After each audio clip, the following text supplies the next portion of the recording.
இந்த மாதம் இந்த 2 கம்யூனிஸ்டுக்காரங்களை பற்றி, கம்யூனிஸ்ட் தலைவர்களை பற்றி சின்ன சின்ன நிகழ்வுகள்.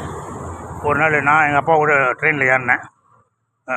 மதுரையிலேருந்து விருதுநகர்லேருந்து மெட்ராஸுக்கு ஒரு ட்ரெயினில் ஏறினேன். ஃபஸ்ட் கிளாஸ் ஏறினா அப்போ ஒரு கம்பார்ட்மெண்ட்டு இவர் உட்காந்துருந்தார்.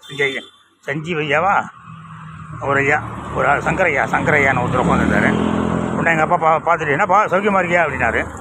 உடனே அவர் நிலை ஜெபமணி அரசியல்லாம் வேண்டாம்ப்பா அப்படின்னாரு. உடனே எங்கள் அப்பா உங்களுக்கு அரசியல் சம்மந்தமாக பேச போகிற போயான்ட்டார். அது ஒன்று. அதுக்கப்புறம் 2008 மணல் யாத்திரை வந்தேன். இப்போ குரங்கணி, தூத்துக்குடி மாவட்டம் குரங்கணி கிராமத்தில் தாமிரபரணியில் கொஞ்சம் மணல் அள்ளிட்டு அந்த மணலை கொண்டு மியூசியத்தில் வைக்க போகிறங்கிறது மணல் யாத்திரை வந்தேன். பயங்கரமாக பிரச்சனை, பப்ளிசிட்டி ஆகிடுச்சு. அப்போது மணல் கொள்ளைகளால் 2 கம்யூனிஸ்ட்காரங்க கொல்லப்பட்டிருக்காங்க போல, வலது கம்யூனிஸ்ட்காரங்க. அவங்க என்ன தொடர்பு கொண்டு ஐயா உங்களுக்கு நாங்கள் வரவேற்பு கொடுக்கணும். எங்கேயா கொடுக்கலான்னா எங்கேயாவது வந்து கொடுங்கப்பா அப்படின்னேன். கோயில்பட்டு வரைக்கும் போய் பேசிக்கிட்டே இருந்தாங்க. அதுக்கப்புறம் டக்கு நின்று போச்சு. அப்புறம் திருச்சியில் போய் நான் உள்ளே நுழையிறேன் கெஸ்ட் ஹவுஸுக்குள்ளே போலீஸ் பாதுகாப்போட. அப்போ கம்யூனிஸ்ட்காரங்க ஒரு 10 பேர் உள்ளேருந்து வெளியே வந்தாங்க. ஐயா நீங்கள் தான் யாத்திரை வந்தீங்களா ஐயாண்ணா? ஆமாம்மா நான் தான் வந்தேன். ஏன்பா என்ன வரவேற்பு கொடுக்கல அப்படின்னேன். நல்ல கண்ணு வேணான்ட்டார் ஐயா. நல்ல கண்ணு வேணான்ட்டாரான். அடப்பா ஏன்பா வேணான்னாரு. ரைட்டு விடு அப்படின்னு சொல்லி விட்டுட்டேன். அதுக்கப்புறம் சசி பெருமாள் 2013 எங்கள் வீட்டில் உண்ணாவிரதம் இருந்தார். மதுவிலக்கு நான் தான் இடம் கொடுத்துருந்தேன்.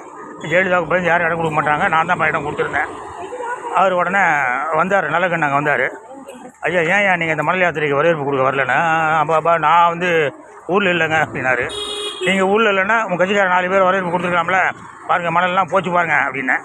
அப்படியே போயிட்டார். இதுதான் கம்யூனிஸ்ட் லட்சணம். இப்போ வேறு அவங்க ஜாதி மறுப்பு திருமணம் பண்ணி வைக்க போகிறாங்க. எங்கே போய் உள்ள போகிறாங்களே தெரியல. ஜெய்ஹிந்த்.